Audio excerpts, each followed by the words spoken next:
안녕하세요. 주식의 소리의 애솔입니다. 네, 오늘 넥스틸 너마저 수익 구간을 주면서 공모주에 대한 수급이 좀 나쁘지 않다라는 것을 확인할 수가 있었던 것 같아요. 내일 상장을 하게 되는 스마트 레이더 시스템에 대한 기대치가 조금 더 높아지고 있는 상황인데요. 상장일 체크포인트 같이 살펴보도록 하시죠. 최종 배정 내역부터 살펴보면 우리 사주 조합에는 배정된 물량이 없었고요. 기관 투자자 미납도 없었습니다. 기관들에게 75%, 일반 투자자에게 25%딱 배정이 됐어요.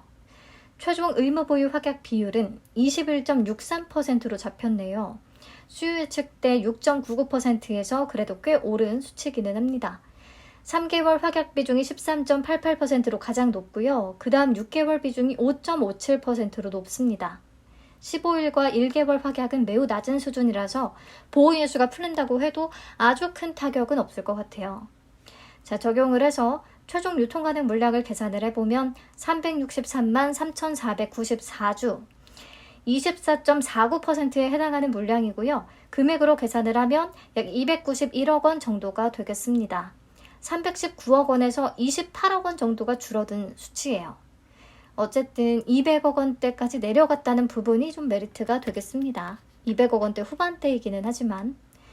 그리고 매각 가능한 주체별로 비중을 보면 기존 주주가 48.82%로 가장 높고요. 그 다음 국내 기관 34.42%, 그 다음 일반 청약자 순서예요. 기존 주주는 HL 만도 주식회사랑 기타 소액 주주가 되겠는데요. 기타 소액 주주의 비중이 10.89%로 가장 높죠. 보면 1% 미만의 지분율을 보유하고 있는 소액 주주들 플러스 아마 좀 기관이 있지 않을까 싶어요. 이들의 투자 단가는 정확하게 파악할 수는 없겠고요. 그래서 유상증자의 발행가액을 참고해서 본다면 2020년과 2021년에 5,491원 그리고 6,342원 그나마 공모가 8,000원과 큰 차이 없는 수준도 보이기는 하는데 이를 제외한다면 952원, 1,905원, 1,142원, 2,196원 굉장히 낮은 수준이기 때문에요. 어쨌든 기존 주주의 투자 단가는 공모가보다는 무조건 아래일 것이다. 그리고 상장일의 엑시트 가능성이 좀 크다라고 생각을 해볼 수가 있겠습니다. 특히나 소액 주주들이라고 하면 더더군다나 조금 빨리 던져버리지 않을까 싶기는 하네요. 자, 그 밖에 미행사 주식 매수 선택권이 있는데요. 많은 부분이 다행히 의무 보유로 묶이기 때문에 상장 즉시에 행사 가능한 수량은 20만 6천 주가 되겠습니다. 상장 예정 주식 총수의 1.39%에 해당하는 물량이고요. 행사 가격은 1,143원, 2,196원. 행사 후에 수익 실현할 확률이 매우 높겠죠. 공모가 8,000원보다 훨씬 낮으니까. 근데 막 주가에 큰 타격을 줄 정도의 물량은 아닌 것 같습니다. 네, 정리를 하자면 최종 확약은 21.63%, 아주 높지는 않고요. 유통 가능 물량이 24.49%, 20%대로 낮은 편이고 기존 주주의 비율은 11.96%, 기존 주주들의 엑시트 가능성은 좀 커 보인다.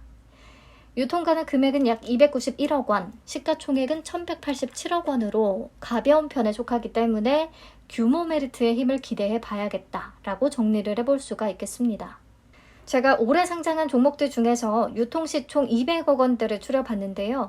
이 중에서 빅텐츠, 오픈롤, 프로테움텍 이런 종목들은요. 수요 예측 결과도 그냥 그랬고 청약 인기도 굉장히 떨어졌던 케이스인데 상장일에는 정말 의외로 좋은 성과를 보여줬었어요.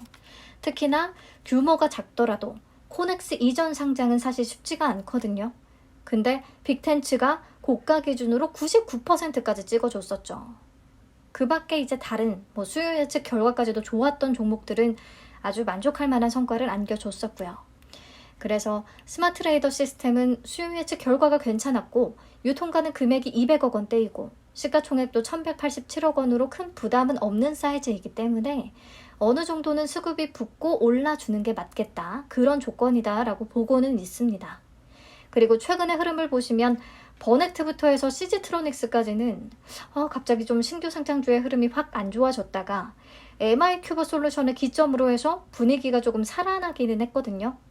물론 코츠 테크놀로지, 큐리옥스, 빅텐츠 대부분 가벼운 것들이어서 잘 가준 영향도 있긴 하겠지만 오늘 또 무겁고 여러 악재로 인한 리스크가 좀 크다고 여겼던 넥스틸도 고가 기준 20% 수익 구간이 나왔기 때문에 신규 상장주에 대한 수급이 긍정적인 것은 분명히 맞다.